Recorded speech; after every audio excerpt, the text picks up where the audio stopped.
اللہ الرحمن الرحیم۔ شروع اللہ کے نام سے جو بڑا مہربان نہایت رحم والا ہے۔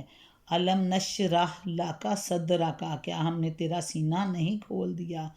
اس صورت میں مزید 3 احسانات جتلائے جا رہے ہیں۔ سینہ کھول دینا، ان میں پہلا ہے، اس کا مطلب ہے سینے کا منور اور فراخ ہو جانا، تاکہ حق واضح بھی ہو جائے اور دل میں سما بھی جائے۔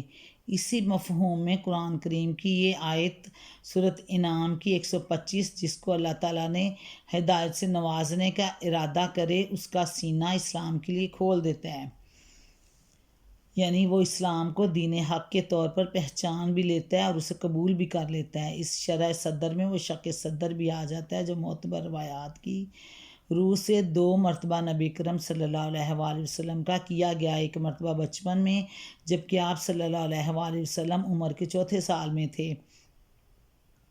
حضرت جبرائیل علیہ السلام آئے اور انہوں نے آپ صلی اللہ علیہ وآلہ وسلم کا دل چیرا اور اس سے وہ حصہ شیطانی نکال دیا جو ہر انسان کے اندر ہے، پھر اسے دھو کر بند کر دیا۔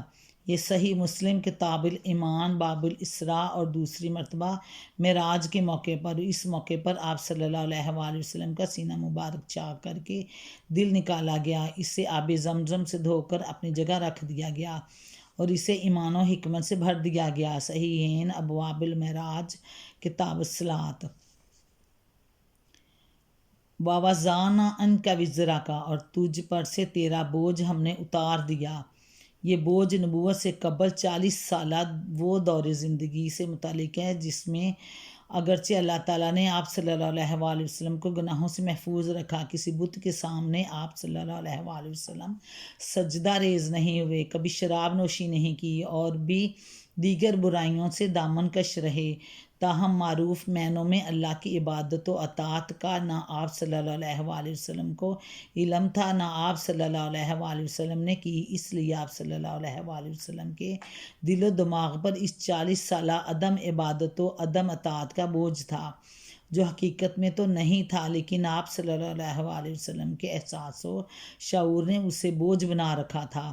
اللہ نے اسے اتار دینے کا اعلان فرما کر آپ صلی اللہ علیہ وآلہ وسلم پر احسان فرمایا۔ یہ گویا وہی مفہوم ہے جو سورہ فتح کا ہے۔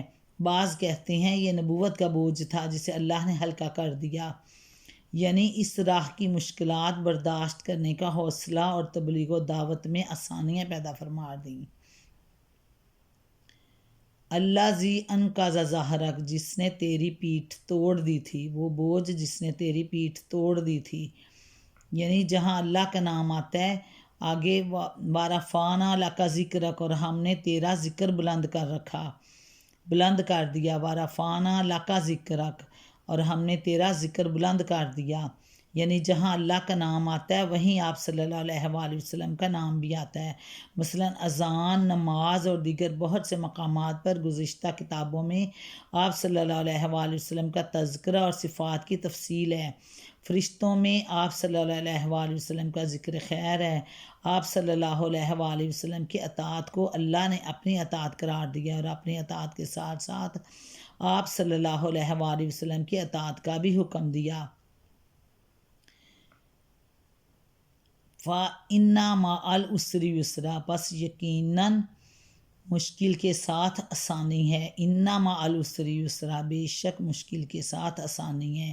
یہ آپ کے لیے اور صحابہ کے لیے خوشخبری ہے کہ تم اسلام کی راہ میں جو تکلیفیں برداشت کر رہے ہو تو گھبرانے کی ضرورت نہیں ہے، اس کے بعد ہی اللہ تمہیں فراغت و آسانی سے نوازے گا۔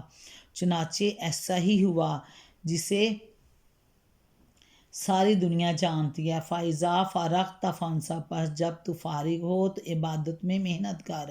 وَإِلَىٰ رَبِّكَ فَارْغَب، اور اپنے پروردگار ہی کی طرف دل لگا، یعنی نماز یا تبلیغ سے یا جہاد سے تو دعا میں محنت کر فارغ ہو کر، یا اتنی عبادت کر کہ تو تھک جائے، یعنی اسی سے جنت کی امید رکھ، اسی سے اپنی حاجتیں طلب کر اور تمام معاملات میں اسی پر اعتماد اور بھروسہ رکھ اور اپنے پروردگار ہی کی طرف دل لگا۔ فارغ اوقات میں اپنے رب سے دل لگائیں، اللہ تعالیٰ ہمیں توفیق دے کہ ہم اپنا وقت زیادہ سے زیادہ عبادت میں گزاریں، اللہ کی یاد میں گزاریں، اسی کے آگے جھکیں، اسی کو مشکل کشا مانیں، اسی کے آگے اپنی ہر مشکل حاجت اسی کے سامنے پیش کریں۔